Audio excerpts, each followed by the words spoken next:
Eu vou falar para vocês rapidamente sobre os contratos, os gráficos perpétuos e aplicação de proventos em gráficos. E, e na verdade, eu, eu vou agora para o mercado de commodities, onde eu vou estar mostrando aqui para vocês. Deixa eu melhorar isso aqui um pouquinho.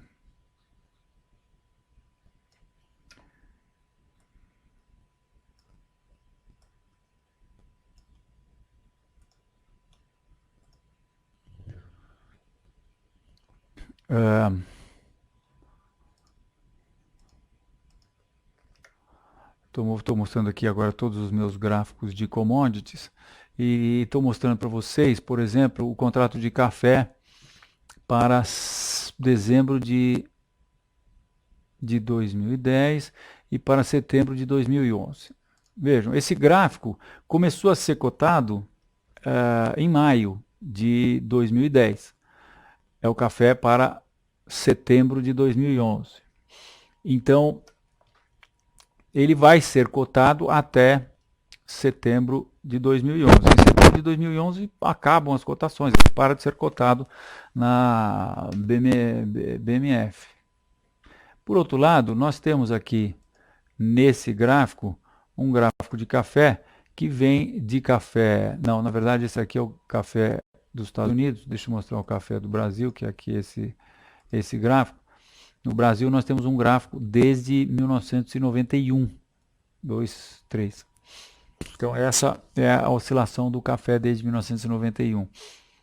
Já nos Estados Unidos, nós temos esse gráfico que eu estava mostrando inicialmente, desde 1985.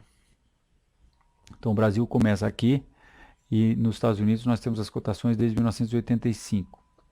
Tá?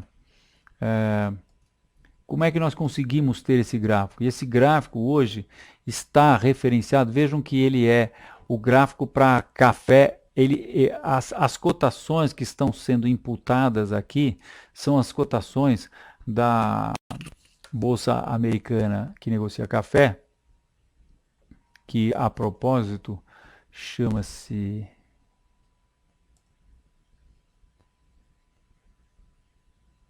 chama-se e eu vou mostrar como ver isso para vocês. A gente pode vir aqui em suporte no terminal enfoque, pesquisa código, e aí a gente tem o nome de todas as bolsas aqui, ó.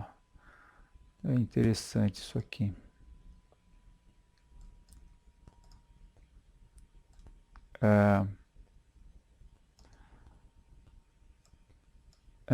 Bolsas nacionais, internacionais, CME, ICE, ICE, que é a Snibot. Se eu clicar aqui, a gente vai ver que tem aqui café. Ó. Se eu clicar em café, aí estão listados aqui todos os contratos de café e a gente vê quais que tem mais liquidez aqui, né? Mas enfim, então hoje nós estamos cotando esse gráfico de café Nova York é o gráfico do dezembro, é o CFNZ0, é o gráfico de dezembro negociado na Bolsa Americana. Como é que nós temos um gráfico de dezembro que está sendo cotado há mais de 20 anos? Isso se dá pelo fato de que nós usamos um gráfico para referenciar este gráfico que nós chamamos de, perdão, esse gráfico que nós chamamos de gráfico perpétuo. O gráfico perpétuo é referenciado pelo gráfico de maior liquidez, pelo mês de maior liquidez. Hoje o mês de maior liquidez é o dezembro. Então nós estamos usando o dezembro para referenciar esse gráfico. E a gente está vendo aí as oscilações passadas. Eu acho que fica claro nessa hora que essas cotações aqui para julho de 2008, essa cotação aqui, por exemplo, que eu estou vendo nesse pequeno quadrinho aqui, acho que não dá para vocês verem, mas eu estou vendo aqui que no dia 3 de julho de 2008, o fechamento do café foi 183,18.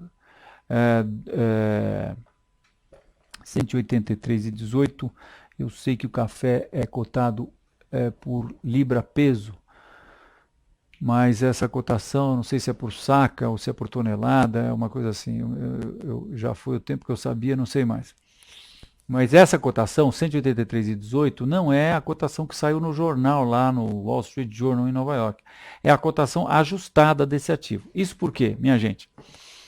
A cada mês que vai se vencendo, por exemplo, hoje nós estamos cotando o café, esse gráfico de Nova York, com o gráfico de dezembro. Mas já já vai acabar as cotações para dezembro.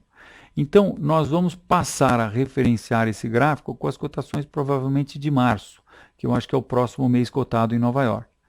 Quando isso acontece, geralmente os meses futuros estão um pouquinho acima dos meses presentes.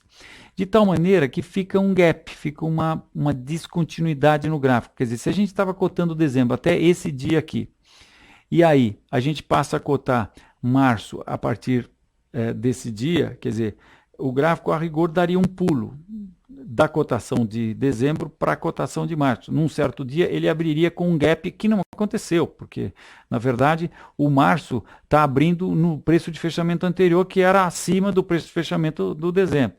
Então o que nós fazemos é que a gente aplica na série toda histórica, ou melhor, a gente primeiro calcula o fator que leva os preços desse fechamento para esse fechamento.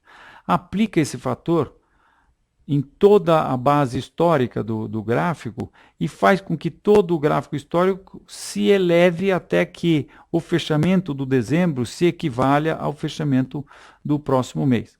A maioria das vezes a gente faz isso, mas algumas vezes, por exemplo, como no mercado de boi, o mercado de boi nós temos julho e outubro, se não me engano. Julho é entre safra e outubro é safra.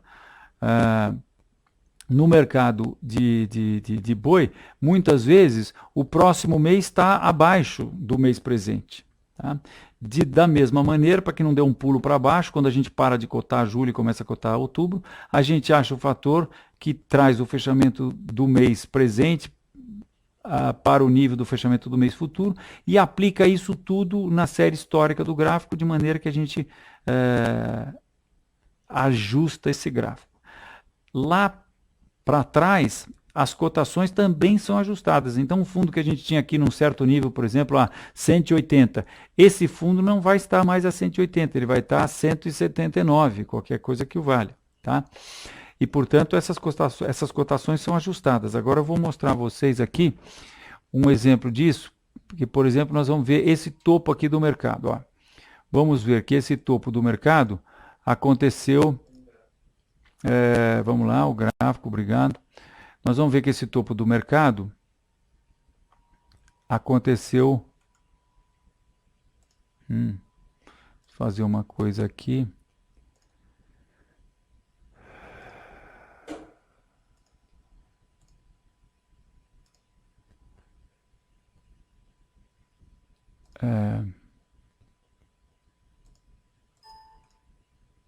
Nós vamos ver que esse topo de mercado aconteceu no dia 29 de maio de 97 e o máximo foi de 1.634. Agora eu vou, 1.634, eu preciso anotar esse número para não esquecer, ou vocês não me deixam esquecer, 1.634, né? Lápis sem ponta, 1.634.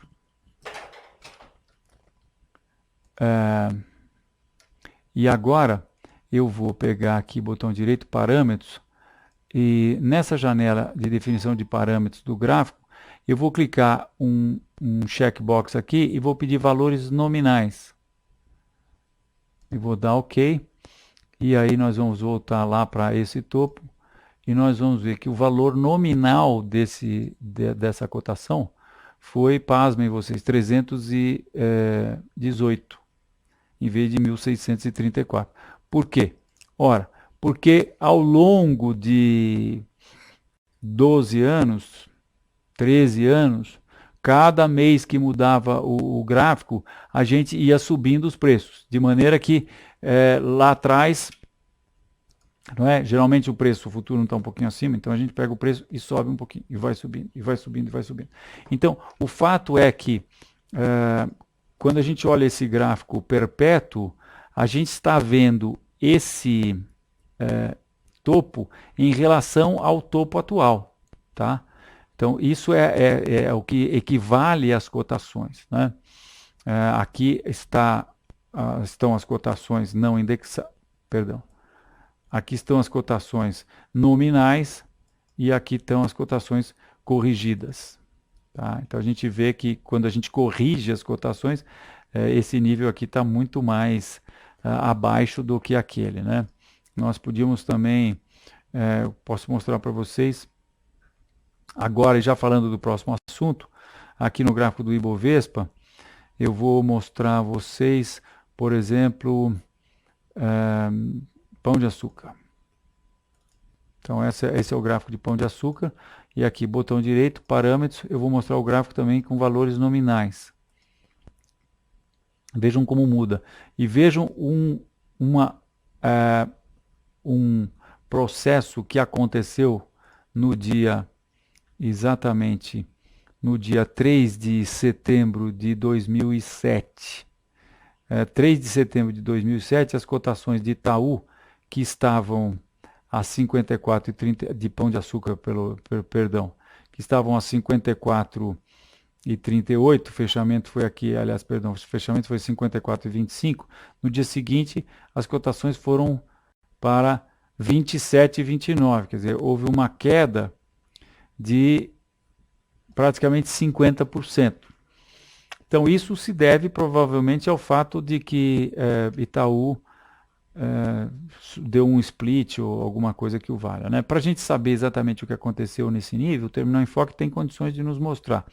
Eu vou vir aqui em gráficos, nós estamos falando de PECAR, né? PECAR 5, eu vou aqui em gráficos, banco de dados, edição de LPs, e aqui eu vou abrir PECAR, era PECAR 4, né? Ou 5, PECAR 5, né? Eu vou abrir PECAR 5 e...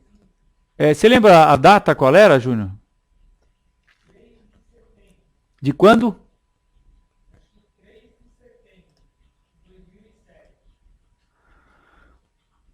Ah, não custa nada, eu posso ver de novo aqui, ó. Tá na mão. Eu vou ver aqui que é exatamente 3 de setembro de 2007, na mosca, Júnior. Então agora eu estou vendo aqui essa edição das nossas séries de dados de longo prazo, que é um programinha que vai junto com o Terminal Enfoque chamado LP Master. 77, é isso? Não, não, exatamente, 2007.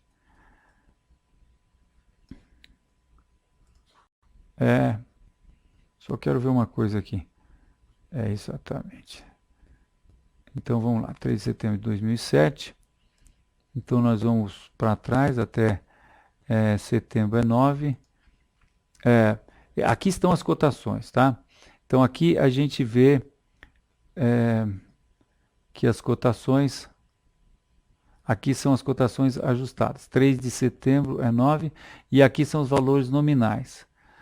Em valores nominais, a gente vai ver aqui, ó, 3 de 9 de 2007, eu estou vendo aqui, 3 de 9 de 2007. Aqui as cotações dão esse pulo. Só que eu estou em 2006 aqui. Opa. 9 de 2007. Aqui está. A cotação dando um pulo de 62,90, vejam só. Para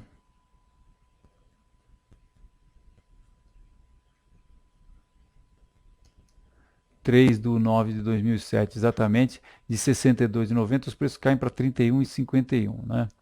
Agora eu quero mostrar a vocês que no Terminal Enfoque a gente tem condições de visualizar esse processo, porque aqui eu estou clicando a edição dos eventos que aconteceram no gráfico. E aqui eu quero mostrar a vocês que nós temos condições de visualizar esses eventos. Então, essa janelinha me traz os eventos e eu vou aqui em 2007 ver o que aconteceu no dia 2. Exatamente, aqui, 31/8/2007. Foi um fator que dividiu por 2. G o que seria, hein, Júnior? Você tem ideia, não? G deve ser... G, fator G. Split, será? Grupamento. Exatamente. Então, aqui a gente constata que nós tivemos, vejam aqui, nós tivemos um grupamento, G de grupamento, tá? O G aqui, 31/8/2007, um grupamento, e o fator foi 2, um grupamento de 2/1, né? Muito bem. Então, é assim que a gente mantém os gráficos nossos de uma maneira que nós chamamos de ajustados. Os gráficos ajustados são aqueles gráficos em que eles vão sendo perpétuos e nós vamos ajustados. Então, tanto no gráfico, por exemplo, no gráfico de commodities perpétuo, como no gráfico de uma ação, a gente tem que fazer os ajustes. Isso é parte do serviço que a gente presta como vendors aos nossos usuários de gráficos. Não é? Isso tem que ser muito criterioso, porque se a gente esquece um processo desse, vejam, eu vou agora aplicar novamente os eventos. E vejam como vai mudar completamente a cara do gráfico. Então, isso tem que ser feito criteriosamente, e nós damos uma importância muito grande a esse processo aqui dentro da Enfoque.